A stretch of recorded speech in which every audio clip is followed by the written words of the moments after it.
Sékou Touré restera en tout cas l'homme qui a dit non.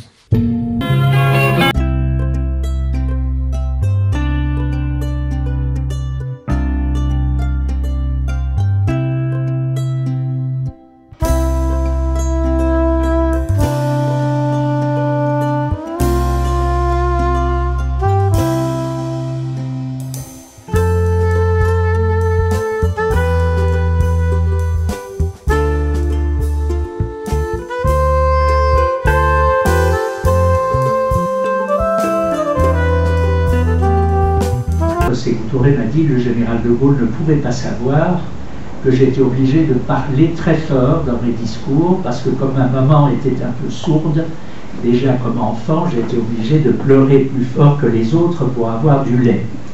C'est évident que personne n'avait cru utile de dire ça au général de Gaulle, à supposer même que quelqu'un l'ait su, mais j'ai vérifié auprès d'une vieille sœur de Sékou Touré bien des années après. Et c'est vrai, leur maman était un peu sourde et il fallait parler fort pour se faire entendre. Mais enfin.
C'est la date que le général de Gaulle avait choisie pour faire une tournée en Afrique. La Guinée-Conakry a été rajoutée un petit peu à la dernière minute parce qu'un certain nombre de conseillers du général de Gaulle connaissaient le tempérament parfois abrupt de Sékou Touré. On n'était pas tout à fait sûr de la décision qu'il allait prendre, faire voter oui ou faire voter non. Les pessimistes disaient il va faire voter non, mais il y avait aussi d'autres personnes qui connaissaient assez bien Sékou Touré qui disaient non, non, c'est pas du tout sûr, il se peut tout à fait qu'il fasse voter oui. C'est le général de Gaulle lui-même qui a voulu faire une tournée. Et puis, à ce moment-là, on lui a dit ah, mais si vous arrêtez à Abidjan, si vous arrêtez à Dakar, entre les deux, vous pouvez aussi faire une escale à Conakry, puisque Conakry se trouve entre Abidjan et Dakar. Et là, il y a M. Sékou Touré, qui est un homme difficile, qui voudrait bien voter non, mais peut-être que si vous passez une journée à Conakry, si vous parlez avec lui, peut-être arrivera-t-on à le convaincre de voter oui au référendum constitutionnel. Et le général de Gaulle a décidé de s'arrêter à Conakry après avoir été à Abidjan et avant d'aller à Dakar. J'ajoute que, comme gouverneur général, moi j'étais hostile à cette idée-là et j'ai déconseillé fortement cet arrêt. Parce que je sentais les choses qui tournaient à l'aigre. 25 août, 8 h du matin. Sékou Touré est le seul leader à avoir choisi une tenue africaine pour accueillir De Gaulle. Il marque déjà sa différence. Pourtant, malgré l'inquiétude de la délégation française, ce jour-là, tout commence bien. La foule est rassemblée, et elle acclame le cortège présidentiel.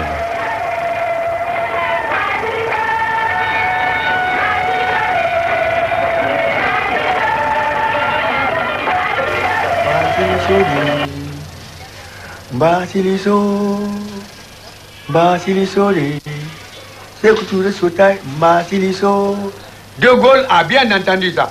Mais pour lui, il croyait que Sili c'est lui. C'est pas lui. Sili c'est Sékou Touré, c'est l'éléphant. Oui, c'était pas lui, c'est l'éléphant.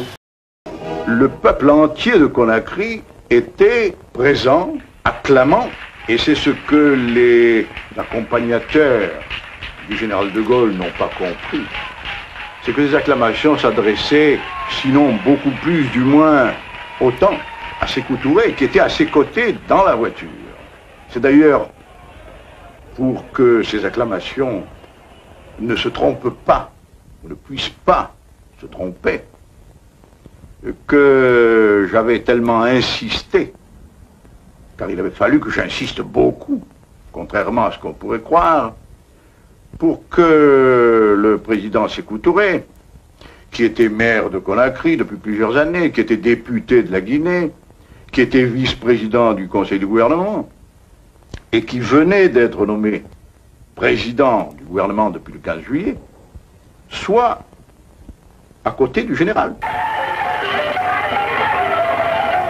Avant d'arriver à l'Assemblée territoriale, le général de Gaulle a un entretien bref avec Sékou Touré, en tête-à-tête, à la résidence du gouverneur, et pendant ce temps-là, le ministre et moi, nous lisons le discours que va faire Sékou Touré et que le gouverneur Maubernat nous communique. J'étais d'ailleurs de très mauvaise humeur vis-à-vis de Maubernat parce que j'aurais dû recevoir ce discours, au moins par téléphone ou par télégramme, la veille ou l'avant-veille, pour pouvoir éventuellement demander des corrections, et en tout cas pour le communiquer au général de Gaulle, pour qu'il sache à quel discours il répondrait. Or, Maubernat s'est mal débrouillé, j'étais un mauvais gouverneur d'ailleurs, Maubernat s'est mal débrouillé, et il n'a le discours de Sékou Touré que depuis le matin même. Et c'est ce discours que Maubernat communique à Bernard Cornut-Gentil, le ministre de la France d'Outre-mer, et moi, pendant que le général de Gaulle est en train de parler avec Sékou Touré dans le bureau du gouverneur. Donc, je parcours ce discours, je dirais en diagonale, parce que nous n'avons pas beaucoup de temps, et Bernard Cornut-Gentil a la même technique que moi, il lit très vite ce discours. Nous avons la même... nous retirons de notre lecture la même impression, c'est que ce n'est pas un bon discours, mais que ce n'est pas un discours désastreux non plus. Sékou Touré ressort ses formules habituelles, mais il n'y a dans ce discours que des, disons, que des points d'accrochage et non pas des choses inacceptables. À l'Assemblée territoriale, il y a eu 3 discours. Un discours du président de l'Assemblée territoriale qui était un discours, je dirais, sans histoire. Ensuite, il y a eu l'allocution de Sékou Touré qui était assez véhémente, assez directe, qui interpellait en quelque sorte le général de Gaulle en rappelant que la Guinée avait droit à son indépendance et qu'il y a quelques phrases qui sonnent comme des slogans, que la Guinée préférerait la pauvreté dans la liberté à la richesse dans l'esclavage. Il y avait évidemment devant la salle de l'Assemblée territoriale de nombreux militants de ce qui était en train de devenir le parti unique en Guinée, le PDG, le Parti démocratique de Guinée, qui, sur des signaux donnés par des responsables, applaudissait à tout rond. Tu retires une part de sa qualité d'homme et en fait arbitrairement un être intérieur. Nous préférons la pauvreté dans la liberté à la richesse dans l'esclavage. Au milieu de ce tonnerre d'applaudissements, quelque chose accroche l'oreille, comme un retard à l'allumage. Et en fait arbitrairement un être intérieur. Nous préférons la pauvreté... C'est tout le contraire d'un retard. Quelqu'un a applaudi avant. Nous nous sommes organisés. Moi, j'étais à un bout. J'étais d'abord d'un côté et d'autres étaient de l'autre. Et je donnais chaque fois le ton.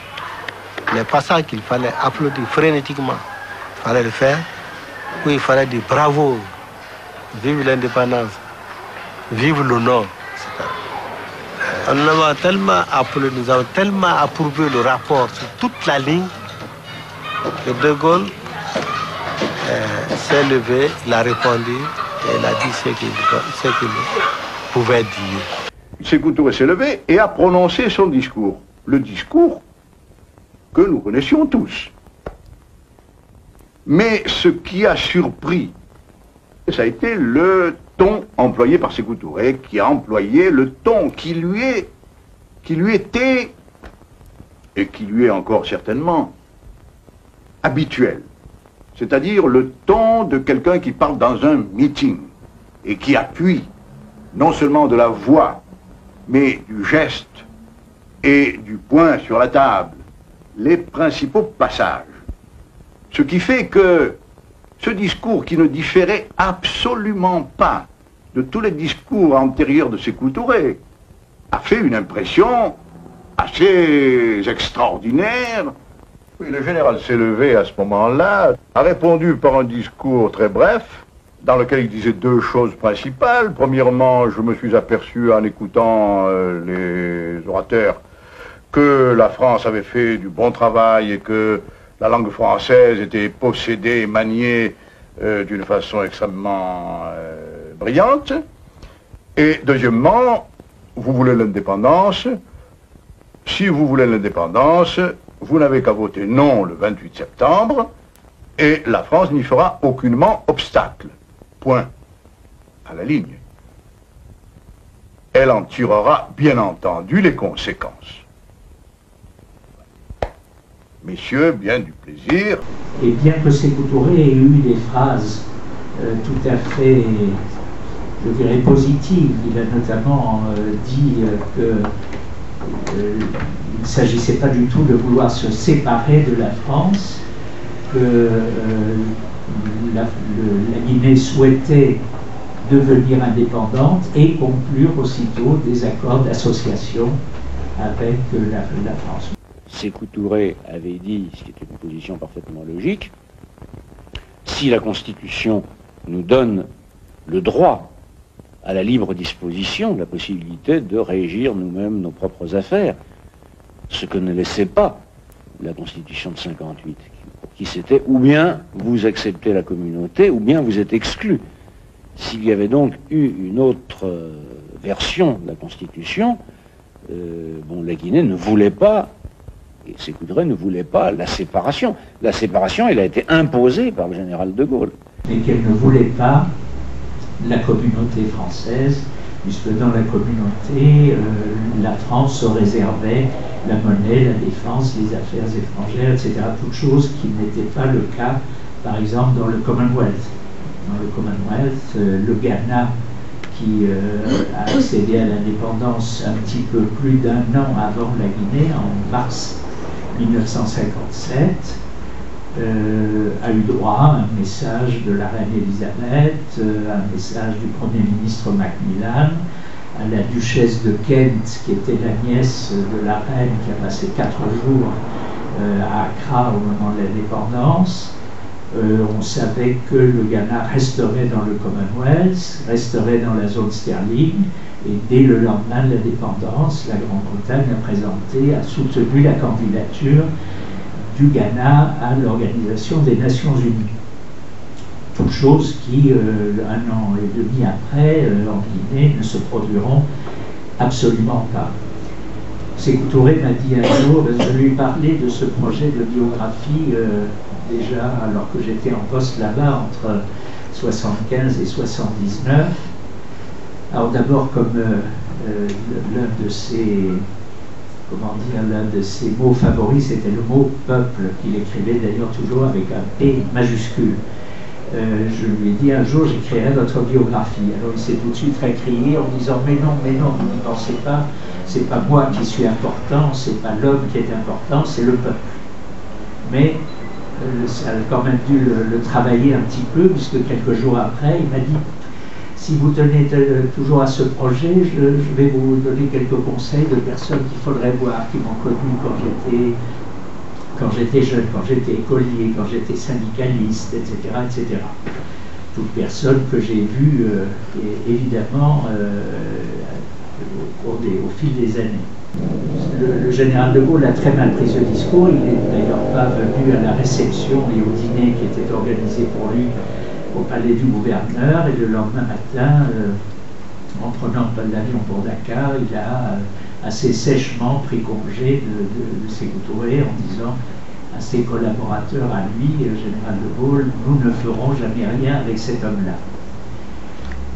Bien des années plus tard, Sékou Touré m'a dit, le général de Gaulle ne pouvait pas savoir que j'étais obligé de parler très fort dans mes discours, parce que comme ma maman était un peu sourde, déjà comme enfant, j'étais obligé de pleurer plus fort que les autres pour avoir du lait. C'est évident que personne n'avait cru utile de dire ça au général de Gaulle, à supposer même que quelqu'un l'ait su, mais j'ai vérifié auprès d'une vieille sœur de Sékou Touré bien des années après, et c'est vrai, leur maman était un peu sourde et il fallait parler fort pour se faire entendre. Mon mari descend de l'Almami Samori Touré. Sa grand-mère maternelle était la fille de l'Almami Samori Touré. Et lui, il a été orphelin très jeune. Il a perdu ses deux parents la même année. Élevé donc par cette grand-mère qui est venue habiter à Farana pour s'occuper de ses petits-enfants. Et ils étaient trois de même mère, mon mari l'aîné et ses deux sœurs. Donc, élevé par cette grand-mère qui lui a enseigné l'histoire de son père, l'Almami Samori Touré. Et à l'école, c'était toute une autre version que le jeune Sékou Touré entendait et qui le révoltait. D'abord, sa grand-mère, Maramata Touré, n'a pas voulu qu'il aille à l'école parce qu'elle était contre les Français qui ont arrêté son père, l'Almami Samori Touré, et l'ont déporté. Mais le jeune garçon était attiré par l'école. Il suivait ses camarades quand ses camarades allaient en classe. Il les suivait. Mais comme lui n'était pas encore inscrit, il restait en dehors de l'école. Il les attendait jusqu'à leur sortie. Le maître d'école a fini par remarquer ce jeune garçon qui était toujours, il était assidu, il était là, mais il ne pouvait pas rentrer en classe. Il a fini par l'accepter avec ses camarades à l'école. Mais quand la grand-mère a su que son petit-fils allait à l'école, elle est allée pour le sortir. Elle a dit non, mon petit-fils n'ira pas à l'école française.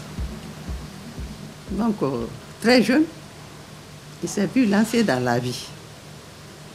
Mais c'est un autodidacte. Il s'est formé tout seul. Mais enfin, donc c'est quand même ce tournant du mois d'août et puis le non massif du référendum le 28 septembre qui a fait que la Guinée a proclamé son indépendance le 2 octobre 1950.